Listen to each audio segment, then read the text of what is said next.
Bismillahirrahmanirrahim. Assalamualaikum warahmatullahi wabarakatuh. Waalaikumsalam warahmatullahi wabarakatuh. Selamat sore, salam solidaritas dan salam sejahtera untuk kita semua. Terima kasih Bung Daeng atas kesempatannya. Pada saat ini saya berada bersama kawan-kawan dari pimpinan federasi di kantor DPP Aspek Indonesia, yang tentunya sama-sama kita ketahui bahwa keberadaan kita adalah untuk memberikan sumbangsih pemikiran bagi bangsa dan negeri ini. Terutama keberadaan kita itu untuk meluruskan jalannya pemerintahan yang kalau kita lihat semakin hari memang semakin melenceng. Setelah 77 tahun Indonesia merdeka, seharusnya rakyat ini sudah sejahtera. Wabil khusus kaum buruh, petani, nelayan, dan rakyat kecil lainnya. Tetapi kalau ditanyakan apakah hari ini rakyat sudah sejahtera, sejak 77 tahun kemerdekaan kita raih, ternyata bukan hanya tidak sejahtera, justru kondisi kita semakin hari semakin sengsara. Kaum buruh menilai bahwa pemerintah telah gagal mensejahterakan rakyatnya. Dari mana tolak ukurnya? Sederhana. Pertama, kalau kita lihat pembukaan Undang-Undang Dasar 1945, wabil khusus di alinea keempat, ada tugas pemerintah yang harus dijalankan sebagai pelaksana mandat rakyat, sebagai operator negara ini.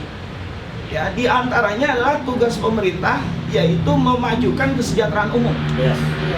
Tetapi apa yang terjadi? Justru pemerintah menginisiasi satu undang-undang yang memiskinkan kaum buruh, yaitu yang disebut dengan Undang-Undang Cipta Kerja nomor 11 tahun 2020 yang dikenal dengan nama Omnibus Law. Nah, apa isi Omnibus Law itu? Kalau kita lihat, justru undang-undang itu menyengsarakan, memiskinkan kaum buruh. Kenapa? Karena ada 3 hal mendasar yang harus dipenuhi oleh negara ini, ya. Tetapi justru oleh pemerintah di downgrade, ya, dibabat habis, ya, oleh Undang-Undang Cipta Kerja ini. Ya, yang pertama adalah soal upah. Nah, ketika bicara upah, buruh itu butuhnya upah layak. Bukan upah mahal. Kalau upah mahal, ya boleh saja pemerintah menyerahkan kepada kaum buruh untuk berunding sendiri kepada pemerintah kalau mintanya upah mahal. Tapi ketika bicara upah layak, maka negara harus hadir. Pemerintah harus membuat standar yang standar itu memenuhi kelayakan kebutuhan kaum buruh. Tetapi kalau kita lihat formula dari penetapan upah minimum dari undang-undang terdahulu, ya, itu masih melihat survei kebutuhan hidup layak. Tetapi ketika Omnibus Law, maka kita lihat penetapannya hanya berdasarkan pertumbuhan ekonomi, atau inflasi, yang artinya itu tidak mencerminkan secara langsung kebutuhan layak kaum buruh. Pertumbuhan ekonomi banyak faktornya. Apalagi kalau sekarang pemerintah mengaku telah berhasil menumbuhkan ekonomi di angka 5,01%. Padahal itu semua, ya, penyebabnya adalah bukan daya beli masyarakat, tapi penyebabnya adalah batu bara dan CPO. Artinya sama sekali tidak mencerminkan bahwa rakyat ini telah memiliki purchasing power yang cukup. Nah, sebabnya ketika upah itu ditetapkan melalui pertumbuhan ekonomi, maka tidak secara langsung mendongkrak pendapatan kaum buruh, ya, secara layak, sehingga daya beli pun tetap merosot. Nah, apalagi pemerintah menggadang-gadang Undang-Undang Cipta Kerja ini untuk, ya, menarik investor. Padahal tidak semua investasi secara ekonometrik, secara otomatis itu bisa menyerap tenaga kerja. Tergantung jenis investasinya. Nah, kalau kita lihat raport pemerintah hari ini, pemerintah itu gagal mengembangkan investasi manufaktur jenis padat karya yang di situ secara signifikan bisa menyerap tenaga kerja. Justru yang datang itu banyak investasi jasa, Ya. ya, tenaga kerja malah tenaga kerja asing, Ya, pada teknologi malah ya. ya. Nah, justru di situ padat teknologi dan padat modal. Iya. Betul. Sehingga pengangguran sampai hari ini angkanya masih tinggi, Iya. sekitar 8 juta lebih. Ya, Bertambah, bukan tinggi Ya. aja, bertambah. Artinya apa? Artinya Undang-Undang Cipta Kerja yang dimaksudkan untuk menarik investasi ini hasilnya nol besar. Nol besar.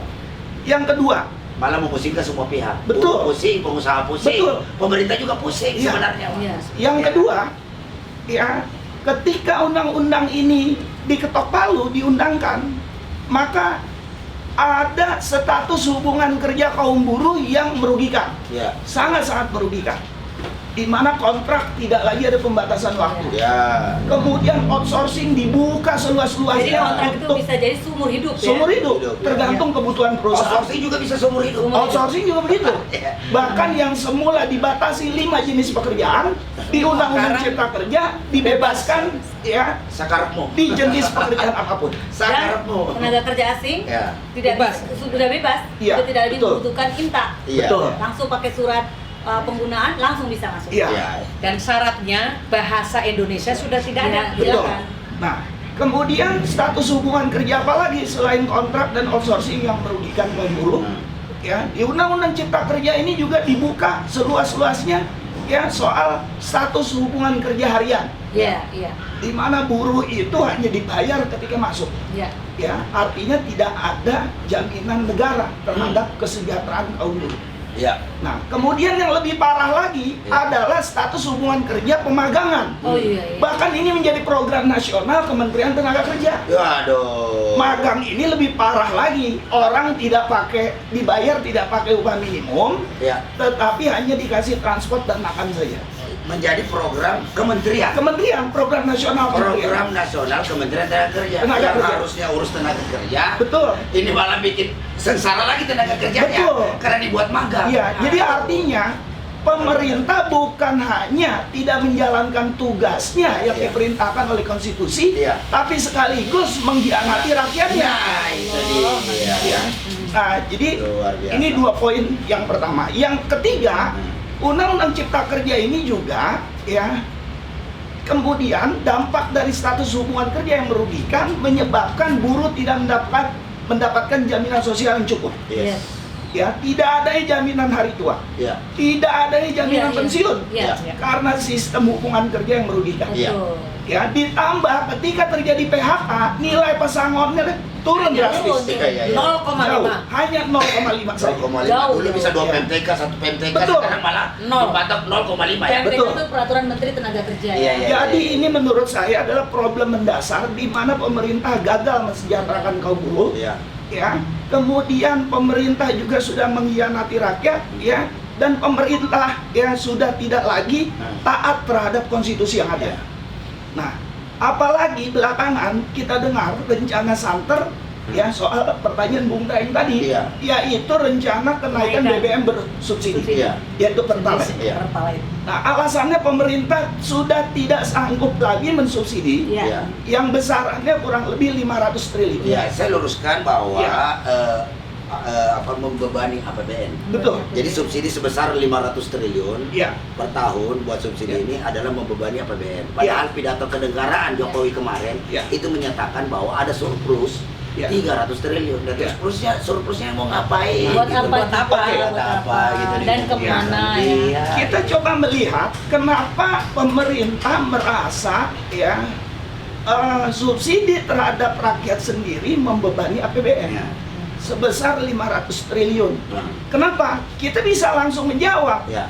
Karena banyak program pemerintah yang tidak efektif, Ya. ya, bahkan cenderung merugikan. Ya, contohnya, Misal ya. adalah pembangunan ibu kota negara Ya, IKN. yang kereta banyak cepat. menghabiskan, Nah. ya, anggaran Nah. yang sangat besar pembiayaannya, ya.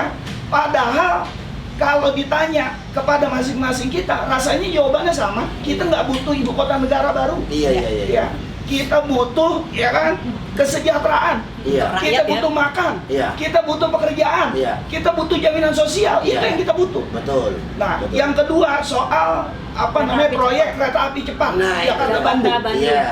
Ya, dulu alasannya supaya akses ke ibu kota negara Jakarta lebih cepat. Sekarang ibu kotanya malah mau dipindahin. Iya. Nah, alasannya Nah, juga ini kan buat apa itu? ada ketidakkonsistenan. alasannya juga pembangunan itu tidak menggunakan APBN. Iya. Ujung-ujungnya pakai APBN. Ya itu ngapain tuh? Aduh, bohong lagi aja lo. Jadi, Aduh. ketika pemerintah betul-betul menaikkan harga BBM bersubsidi, ya, ini diperkirakan ya ada 2 juta nelayan yang akan ya nganggur alias tidak bisa melaut Solar ini ya, solar. Solar. Solar, Iya, solar iya. kan mau disubsidi. Solar. Dan pertalite, pertalite Iya, wah. itu naik, ada 2. Iya, iya, iya. 2 juta nelayan akan Koreksi. nganggur Iya, iya. karena kapalnya tidak bisa melaut. Iya.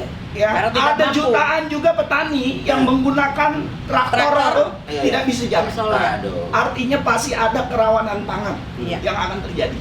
Nah, kalau kita bicara kaum buruh, ya baik formal maupun informal itu tentu akan sangat memberatkan. Iya. Ya, karena formula upah itu menyebabkan buruh hari ini tidak naik pendapatannya, daya belinya menurun, Iya. ditambah harus dibebani membayar atau membeli BBM bersubsidi yang mahal harganya. Iya. Belum lagi buruh informal, Iya. seperti ojek online. Iya. Ya, ini Oh, tentu iya. akan sangat Berat. membebani. Iya. Berat. Jadi artinya ini akan terjadi Karena dampak buruh ekonomi yang online sangat itu luar biasa. upahnya bukan berdasarkan upah minimum ya. Jadi Betul. dia nggak bukan nama Iya, upah. iya, dia mandang upah berapa yang dia dapat kan. Betul, Iya. bukan. Sama dengan guru honorer. Betul. Ya, betul. Guru honorer udah 150.000 per bulan, ada yang dibayar ada kagak. Betul. Ya. Jadi artinya Ada ya Allah. ini dampaknya bukan hanya buat kaum buruh, kaum pekerja, Iya. ya, yang informal saja, Iya, iya. tapi berdampak buruk pada kelangsungan kehidupan Yes. petani, nelayan, ya, pedagang kecil dan lain sebagainya. Ya, jadi melalui forum ini saya menyerukan Ya. ya kepada seluruh pimpinan federasi, konfederasi, Ya. serikat pekerja, Harus kaum bersatu buruh, lah. ya, Betul. Ya. dan juga petani nelayan rakyat Indonesia ya untuk bersatu berjuang ya untuk melawan kebijakan pemerintah yang tidak pro rakyat ini. Yes. Ya, saya kira tuntutannya cuma 2. Ya. Yang pertama, pemerintah segera terbitkan Perpu untuk mencabut Undang-Undang Cipta Kerja. Ya. Oke, Ya. betul. Yang kedua, batalkan rencana kenaikan Kenaikan BBM BBM. bersubsidi. Nah, itu dia. Ya, hanya 2 itu solusinya. Ya, karena tidak ada jalan lain ya, apalagi dengan joget koplo di istana. Iya. Oke.